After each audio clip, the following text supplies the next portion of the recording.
마태복음 4장입니다.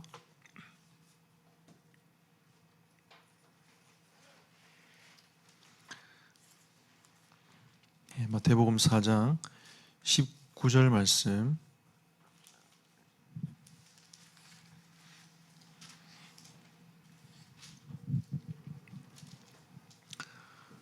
4장 19절 말씀 같이 합독하겠습니다.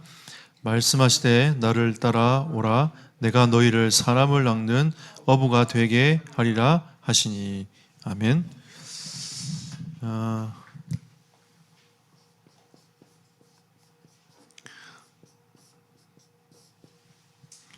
주님께서 이렇게 지시하셨다라고 하는 내용입니다. 이 마태복음 4장은 예수님의 이제 초기 사역을 하는 시기였지 않습니까? 그래서 이때 예수님께서 제 아들을 부르시는 내용인데, 부르실 때에 이미 답을 딱 내놓고 시작을 하셨어요. 그 답이 뭐냐면 내가 너희를 사람을 낚는 어부가 되게 할 것이다 라고 하는 게 답입니다. 그러면 우리도 하나님의 부르심을 받는다는 것은 우리도 사람을 낚는 어부가 되게 하기 위해서 하나님이 여러분과 저를 부르셨다는 부분이라는 거죠. 그래서 예수님은 어떤 이제 이 제자가 필요했냐면, 오늘 서론에 보면 사회, 정치, 경제, 문학 이런 데에 흔들리지 아니할 제자가 필요한 거죠. 이 사회에 이런 문제 저런 문제, 우리 코로나 시대에 왜 코로나가 왔을까라고 하면서 거기에 하나님 계획을 찾아야지 하나님 너무한 게 아닌가라고 하면서 흔들리는 그런 제자를 찾는 게 아니라 흔들리지 않는 제자를 찾기 원하시는 거죠.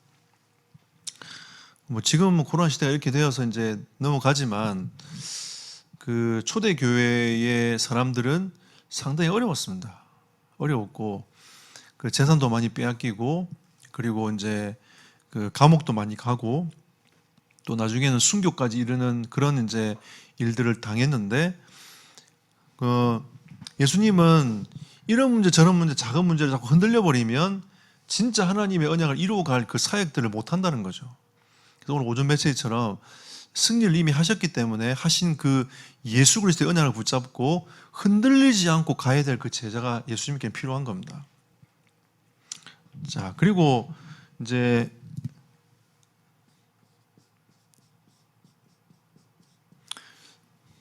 어떻게 이걸 지속할 것인가, 이게 이제 예수님이 가장 중요한 키인 거죠. 그 지속할 제자를 만들어 내는 겁니다.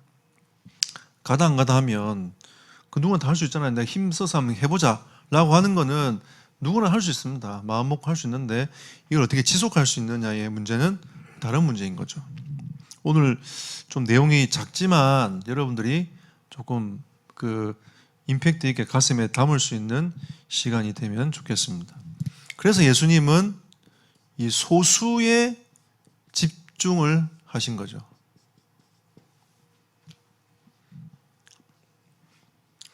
왜 소수에 집중하셨습니까? 결국은 예수님도 이 다수에 관심이 많았어요. 이 다수를 변화시키려면 어떤 소수가 있느냐가 다수에 영향을 주는 거 아닙니까? 그죠? 네. 그러니까 왜 우리가 엘리트가 되었냐고 얘기하냐면, 이 엘리트가 되었을 때에 주는 영향권들은 다르단 말이에요. 달라요. 일단은 목사들은, 교육자들은 다 공인 아닙니까? 그래서 제가 이제 그 코로나 시대를 지나가면서 조심을 좀 많이 하는 편입니다. 옛날 같았으면 그냥 막 살았을 텐데, 조심하는 이유가 뭐냐면 제가 공인이니까. 그러니까 이제 제가 조심하는 거거든요. 그리고 이제 이번에도 보건소에 전화 올 때도 저한테 전화가 계속 전화 오는 거예요. 그래서 또 문자 보내오고 뭐 보내라, 온다 만다 계속 왔다 갔다 계속 하는 거죠. 그러면서 이제 생각이 드는 게, 그냥 제가 이제 보건소에 뭐라고 했냐면, 필요한 게 뭐냐 다 해줄게. 제가 그랬어요. 필요한 건 얘기해라. 얘기하면 협조하겠다. 그럼 아니 모이지 말라는 거냐 했더니 그건 아니라면서 뭐 이렇게 저렇게 막 얘기를 하더라고요. 그러니까 그 이제 앞으로 이 교회들이 어떻게 이제 이 시대를 바라보면서 준비를 해 나갈 수 있느냐, 또 하나님의 백성이 어떻게 하면 준비해 나갈 수 있느냐, 이 부분은 좀 다른 부분인 것 같아요. 그래서 어떻게 어떤 소수가 일어나에 따라서 다수를 변화시킬 수 있는 이 힘이 있는 거죠. 그러니까 예수님은 그 소수에 집중해가지고 앞으로 일어나야 될 세계복음화를 살려야 될 그 다수에 대한 하나님의 방향과 계획을 가지고 계셨던 겁니다. 그래서 예수님의 방법은 12, 셋, 1명 이렇게 볼 수 있습니다. 그래서 결국은 바리새인, 여기 보면 목적은 바리새인, 헬라 문학, 로마 정치, 공산 정치, 세상 유혹, 시기, 질투, 마귀 전략 이길 수 있는 사람 이렇게 얘기하는데, 여러분 우리는 지금 우리나라는 특별히 이 이념 갈등이 상당히 골이 깊어요. 뭐 보수니 진보니 막 이렇게 하지 않습니까? 근데 이 이념 갈등을 뛰어넘을 수 있어야 됩니다. 이 갈등을 못 뛰어넘으면 절대 복음 못 전합니다. 그래 이제 어제 지난주에 우스갯소리로 그런 얘기를 했어요. 이 중국 이제 사람들이 있는데 한국 입장에서는 저 만주 땅이 옛날 우리나라 땅이었단 말이에요. 그죠? 고구려 땅이었으니까. 그러니까 뭐 광개토 대왕 비 막 세워져 있고 막 그런데 중국에서 볼 때는 뭐라 하냐면 그 광개토 대왕 비하고 있는 그 고구려 땅이 그냥 중국의 하나의 현 같은 면 단위 같은 그런 곳이었다는 거죠. 그러니까 중국 사람들 그렇게 배워왔어. 한국 목사님들 가가지고 이거 우리나라 땅이라니까 중국 사람들 열받는 거예요. 메시지 듣다 열받아 보는 거예요. 그래가지고 난 다시는 복음 안 듣겠다면서 그냥 아예 이제 그렇게 가버린단 말이에요. 그러니까 중국은 중화 사상이 굉장히 강하기 때문에 이게 큰 대국에 대한 생각들이 있단 말이에요.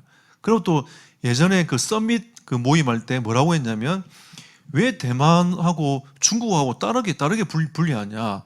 자기들 생각엔 하나의 중국인 거예요.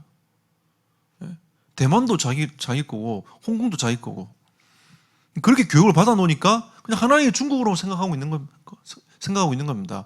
그러니까 이런 이제 나름대로의 그 나라마다 그 있는 그런 갈등들이 있잖아요. 생각들이 있지 않습니까?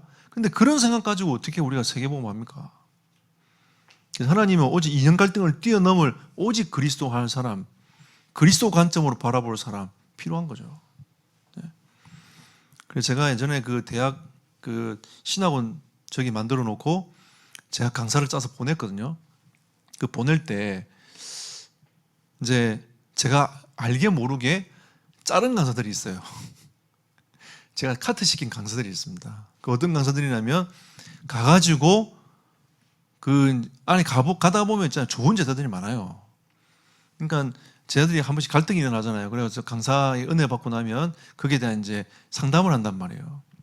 상담을 하다 보니까 어떤 일이 벌어지냐면 그럼 내가 네 도와줄게 이렇게 된 겁니다. 그러니까 이제 얘가 한국에서 해외는 어떤 느낌이냐면요. 한국에서 목사들 가잖아요. 그럼 본부에서 왔다고 생각을 해요. 그냥 다 본부라고 생각하는 거죠. 해외 입장은 그런 거예요.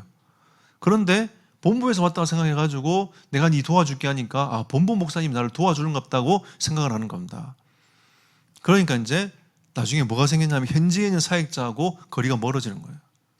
왜? 나는 본부의 사역자와 함께한다. 그러니까 내가 네 말 들을 필요가 없어 라고 하면서 아예 메시지도 듣지 않고 그냥 이렇게 이런 문제들이 막 생기니까 거기 있는 선교사님과 현지 사역자들이 정말 머리 아파하는 거죠. 사람이 어떻게 완벽합니까? 그죠? 하지만 그 중심으로 원네스 때 가도록 만들어주는 사역이 필요한 건데 그렇게 안 했단 말이에요. 그래서 제가 그런 사역자들은 모르게 싹 다 잘랐어요. 자기들은 몰라. 왜 못 가는지에 대해서. 몰라요. 내가 다 들려온 얘기들 있잖아요. 뒤에 싹 다 잘랐어요. 결국 이 갈등 가지고는 절대 세계복음 못합니다. 그 수준 갖고는 안 돼요. 우리나라 2년간 갈등이 갇혀버리면 절대 세계공헌 못합니다. 우리가 일본을 가슴에 품어야 사랑해야지. 일본을 지금 미워하고 있으면서 어떻게 세계복음합니까? 우리가 진짜 이런 응답과 축복을 받아내야 됩니다. 그래서 예수님께서 이런 갈등을 뛰어넘을 수 있는 제자가 예수님 보기엔 필요한 거죠. 그게 로마 정치에 굴하지 않고 거기에 비배되지 아니하는 그런 사람이 필요한 겁니다. 그러니까 바리새인 가지고는 안 된다는 거죠. 그러니까 바리새인 수준 갖고는 안 된다는 겁니다. 훌륭하지만 바리새인 수준 갖고는 하나님의 사역을 못 한다는 거예요. 서기관 수준 갖고는 안 된다는 겁니다. 그리고 예수님께서 동거하신 거죠. 이게 이제 한마디로 말하면 합숙 훈련입니다.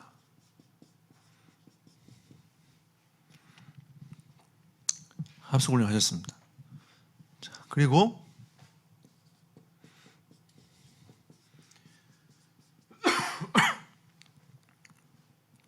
예수님은 이 십자가 죽음의 길로 가셨어요. 그러니까 영광을 받으시는 자리로 가야 되는데 영광을 받는 자리가 아니라 예수님이 인간의 몸을 입고 오셔가지고 십자가로 가는 거죠. 그걸 보고 이제 신학적으로 비하라고 얘기합니다. 하나님 하늘 영광을 버리고 이 땅에 오셔가지고 그 십자가로 가는 거죠. 그러면 여러분 이 십자가 안에 우리 기독교의 의미는 뭐냐면 이 살려고 하면 죽고 죽고자 하면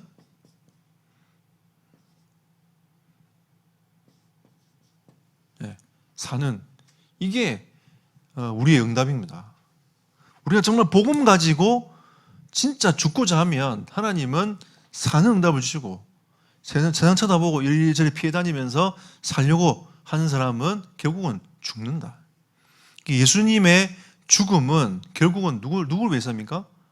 여러분과 나의 죄를 위하여 죽으신 거 아닙니까? 그래서 우리가 사는 거예요. 우리가 진짜 복음 가지고 그 하나님 나라를 위해서 살면 우리를 만난 사람들이 살아나는 응답이 문이 열리는 겁니다. 우리가 눈치 보고 막 살라고 도망다니면 결국 현장은 다 죽는 거 아닙니까? 예수님께서는 이런 제자가 필요했던 겁니다. 그러니까 예수님의 제자들 대부분이 순교했습니다. 거의 대부분 다 순교했어요. 그러니까 이런 예수님을 따라서 이제 그 응답과 축복을 받는 거죠. 그리고 예수님은 모범을 보이셨습니다.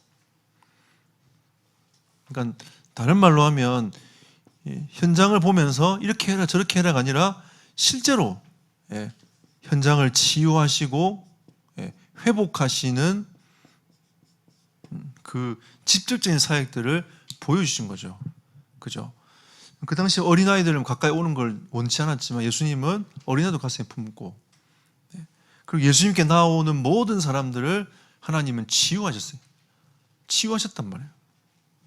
그리고 예수 그리스도 이름을 이제 주어서 제 아들을 보내었을 때에 어떤 일이 일어났는지 예수님 직접 그것도 보여주시면서 실제로 일어나는 부분들을 포럼하시지 않습니까? 제 아들이 얘기하잖아요. 왜 예수님 되는데 우리는 안 됩니까? 라고 했을 때에 기도 외에는 이런 이유가 나갈 수 없다 라고 하시면서 모든 것을 다 모범적으로 보여주셨습니다. 어떻게 기도할 것인지에 대한 부분도 보여주시고 쭉 가시면서 이렇게 예수님의 방법을 그렇게 하신 거죠.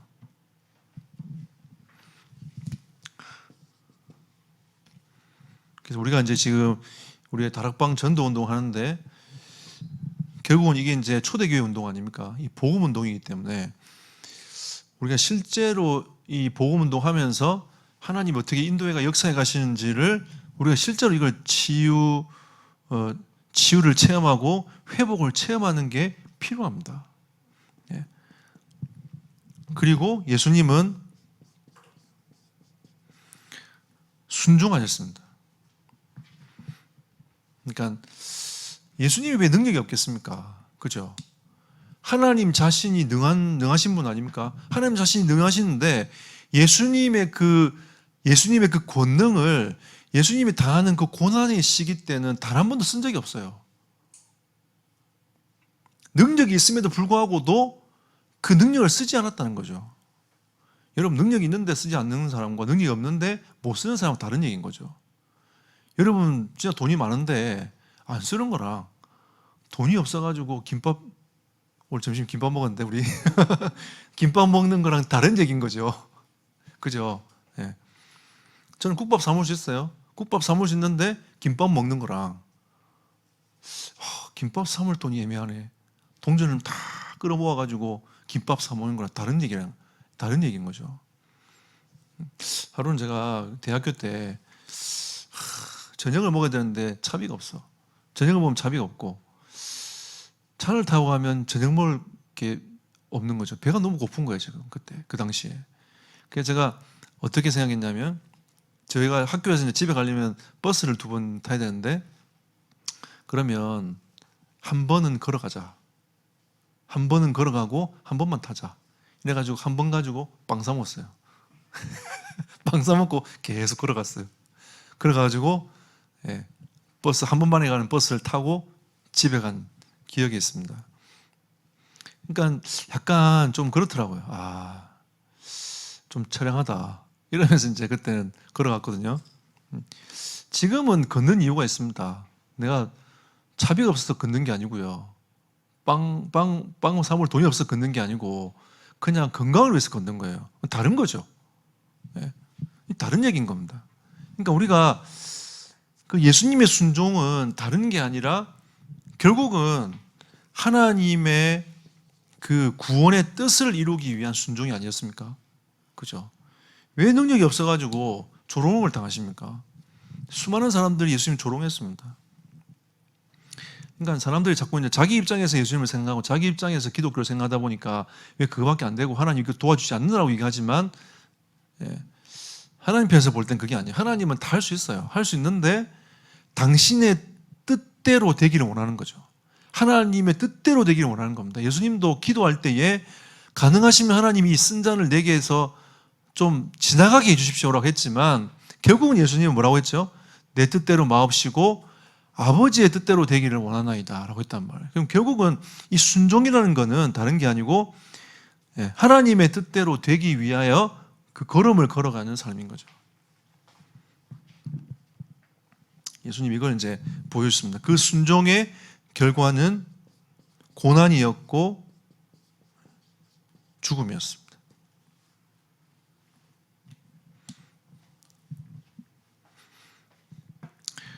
결국은 말씀만이 이 세상을 살릴 수 있기 때문에 복음만이 이 세상을 살릴 수 있기 때문에 예수님께서 그 길을 가신 거죠. 아무리 생각해봐도 진짜 그 복음 아니면 답이 없어요.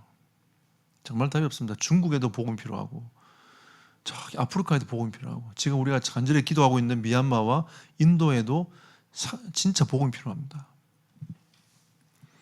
요즘에 계속 미얀마와 인도를 또 기도하고 있는데 이번에 또 뉴스 보니까 그 인도의 변종 바이러스가 영국에 들어가지고 사람들이 이제 막 죽고 막 이런 일들이 벌어지잖아요. 그러니까 안타까운 거죠. 그러니까 이 재앙에 임한 한 나라를 통해서 또 많은 나라들이 고통을 당하는 겁니다. 이게 이제 우리 교도 이번에 체험을 하잖아요.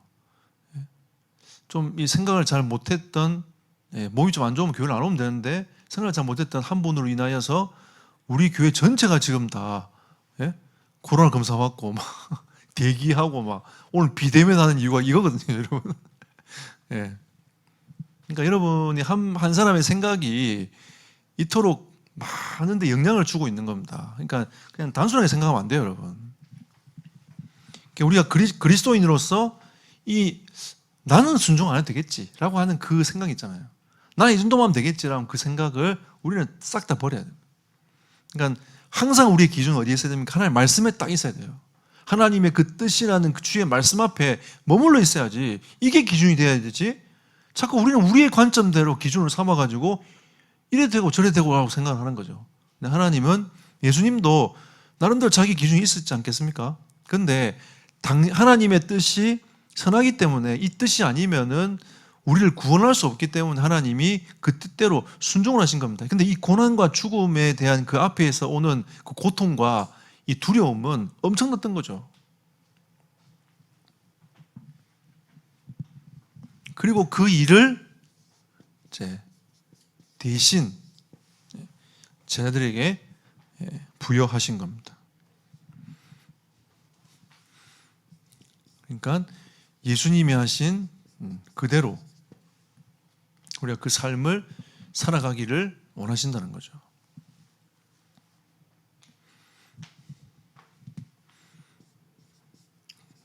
우리도 이 전도자를 섬기는 일에 앞장서 나가야 됩니다. 그 원래는 그 신학교 강의를 아무리 해도 뭐 사립이나 이런 건 잘 안 주거든요. 근데 이번에 갔더니 봉투를 하나 주더라고요. 그러면서 저한테 하는 얘기가 강사비랑 그 차비랑 그 호텔비가 들어가 있다면서 그러면 주는 거예요. 그래서 제가 딱 받았어요. 열어보지 않았으면 얼마인지는 안 열어봤습니다. 그래서 제가 그 위에다 바로 펜을 꺼내 적었습니다. 이거는 중국 사역을 위하여 중국 제자를 위해서 쓰시면 좋겠다면서. 그래서 제가 바로 드렸어요. 나 받았으니까 내가 드릴게요 하고 바로 이렇게 드렸어요.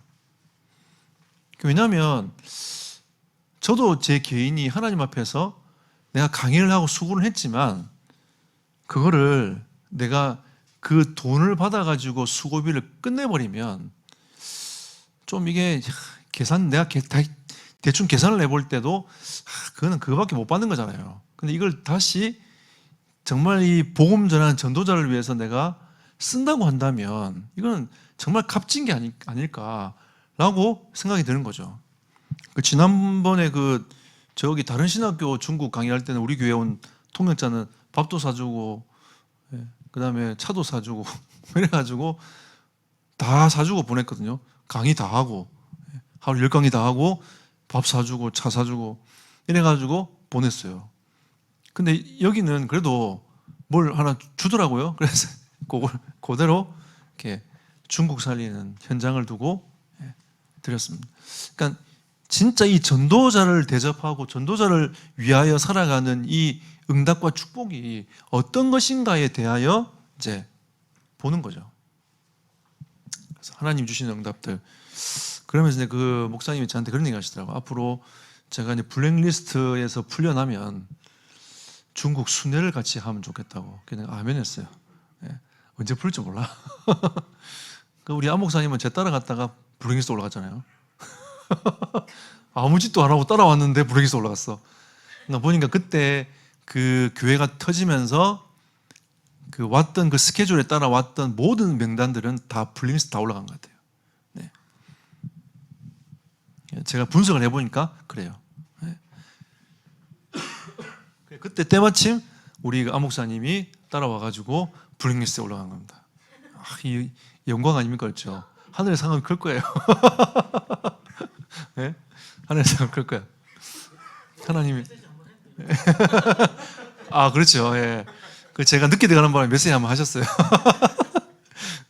예. 그때 제가 착각을 한 거예요. 왜 착각을 했냐면 나는 내 비자가 되는 줄 알고 봤더니 비자가 지나간 거예요. 그리고 그때 이제 우리 안 목사님하고 우리 지금 심예은 전도인하고 우리 지혜 자매랑 같이 갔었거든요. 그래서 이제 먼저 보내고 연기 강의시키고 제가 그 다음날 바로 나오는 비자를 빨리 선택해가지고 돈 많이 주고 이렇게 해가지고 그 다음날 제가 다른 공항으로 들어갔어요. 그래서 그래도 한강했군요. 억울하진 않네. 한강에 하시고 블랙리스트에 올라가는 이 놀라운 사실을 이제 하나님이 이 대임의 은혜를 우리 주신 겁니다. 그러니까 예수님이 하시는 그 사역을 그대로 우리가 한다 이렇게 보시면 돼요. 그러면 예수님이 치유하셨던 그 역사를 여러분이 이룰 수 있다. 그 말 아닙니까? 그죠? 그러니까 우리가 이제 이미 승리를 해 놓으셨기 때문에 그 믿음을 가지고 여러분들이 걸어가는 삶이 필요합니다.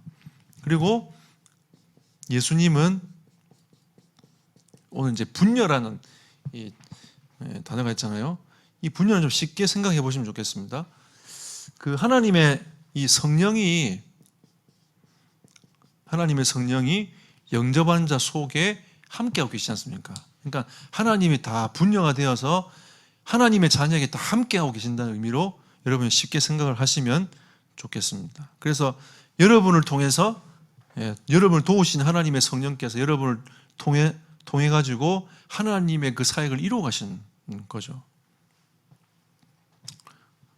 그래서 분녀 사실을 결론적으로 이 분녀 사실을 믿은 사람들의 이 결과들이 쭉 나타나지 않습니까? 특별히 여기서 사도행전 3장 1절 12절 말씀을 조금 참고해서 한번 보면 10절 말씀을 좀 참고해서 보시면 좋겠습니다.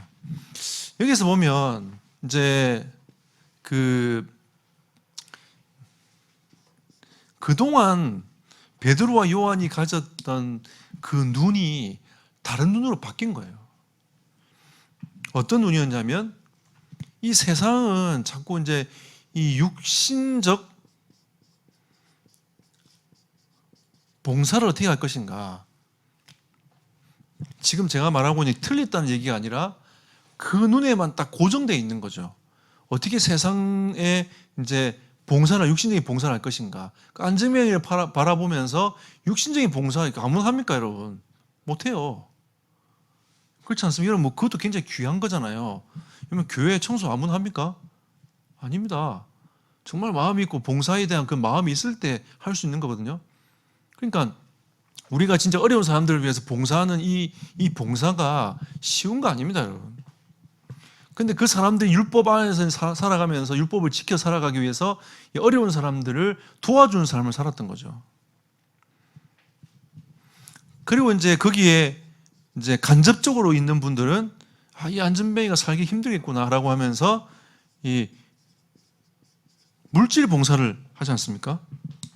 그죠? 네 먹고 잘 살아라. 네 일 못하니까 이 동전 한 입 줄 테니까 이거 갖고 살아라. 라고 하면서 그 성전 미문을 지나다니는 사람들이 십시일반으로 그 사람을 계속 도와주는 거예요. 필요합니다. 근데 실제로 필요한 거는 무엇이었죠?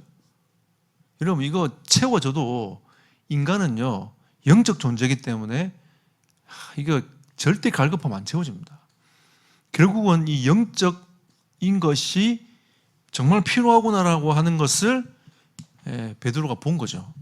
그래서 은과 금은 내게 없다. 사람들이 지나다니면서 막 하고 있는 생각해보세요. 예수님을 3년 반 동안 따라다녔는데 뭔가 돈을 모았겠어요. 그죠? 가룟 유다였으면 뒤에 뒷돈 타고 있을 텐데 베드로였기 때문에 뒷돈이 없었단 말이에요. 그러니까 아무것도 없으니까 은과 금은 내게 없거니와 내게 있는 건 네게 주노니 나사렛 예수 이름으로 걸어냈단 말이에요. 정말 이 안전뱅이 필요한 게 영적인 부분이구나 하고 하는 것을 요한이 그걸 본 겁니다. 그럼 실제로 그가 필요했던 것이 뭐냐면 영적인 거죠. 그냥 나사렛 예수 이름으로 살려낸 겁니다. 여기에서 이 메시지를 선포했더니 거기에 뭐가 이루어졌냐면 하나님의 계획이 이루어진 겁니다. 그럼 그리스도 선포 안 하면 하나님의 계획이 이루어지지 않습니다. 우리가 지금 말씀운동 계속하는 이유가 뭐냐면 이 말씀운동 할 때에 그리스도가 선포되잖아요. 우리는 성경 공부하는 단체가 아닙니다. 말씀운동하는 단체예요. 말씀운동 하면서 그리스도가 선포되다 보니까 어둠의 권세가 꺾이는 거예요. 그리고 하나님의 계획이 이루어지는 겁니다. 그러니까 우리가 말씀운동해야 될 이유가 여기 있는 거예요. 이건 해야 된다 말해야 된다의 의미가 아닙니다.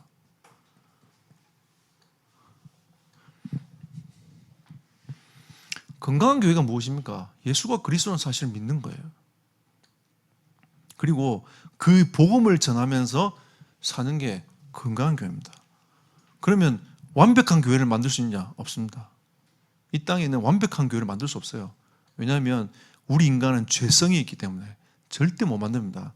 그러면 이 땅의 교회는 어떻게 가야 되는 거냐? 이 교회의 머리 대신 예수 그리스도를 바라보며 예배하며 그 그리스도를 고백하며 사는 것이 이 땅의 교회가 해야 될 가장 중요한 겁니다. 왜냐하면 그 고백이 위해 내가 내 교회를 세우고 있다고 말씀하셨잖아요.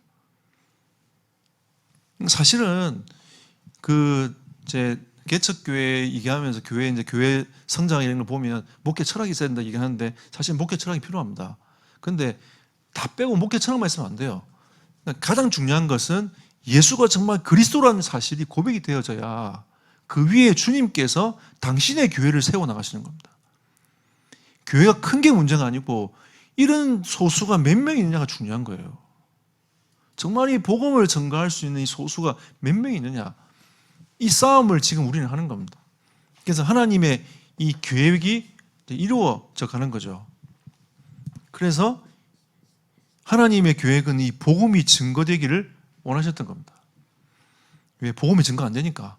예수님이 소수를 세우신 것은 예수가 그리스도라는 이 복음이 증거되어지게 하기를 원하신다는 거죠. 그래서 유일성의 응답을 통해서 이 복음이 확산되어져 가기를 원하시는 겁니다. 이게 주님의 뜻이에요.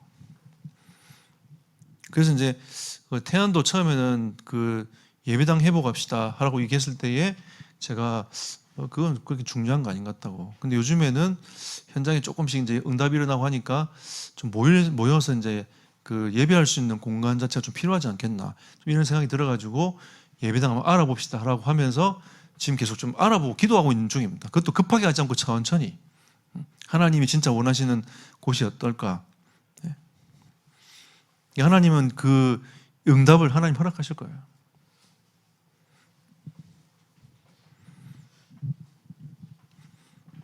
그리고 마지막으로 우리에게 믿음이 필요한 거죠. 하나님 반드시 이루어 나가실 그 믿음이 필요한, 우리를 통해서 하나님이 이루어 나가실 믿음이 우리에게 필요한 겁니다. 여러분을 통해서 하나님이 그렇게 하실 겁니다. 이게 좀 더딜 수도 있지만 영적인 싸움을 하고 계속 하나님 나라를 위해서 그리스도를 고백하고 말씀 운동하다 보면 하나님이 영적 흐름을 싹 바꾸십니다. 그래서 중요한 건 여러분들이 믿음으로 걸음을 걸어가는 겁니다. 반드시 하나님 그렇게 하실 겁니다. 그러니까 우리에게 맡겨진 현장들을 바라보면서 믿음으로 가는 거죠. 우리가 내일도 여러분 현장 갈 때에 믿음으로 가는 겁니다. 저는 목회 현장을 바라보면서 믿음으로 가는 거고, 여러분들은 여러분의 현장을 바라보면서 믿음으로 가는 겁니다. 하나님께서 행하시는 이 제자 사역, 그리고 하나님의 역사하시는 이 복음 사역의 증인으로서는 여러분과 제 삶이 되기를 예수 이름으로 축복합니다.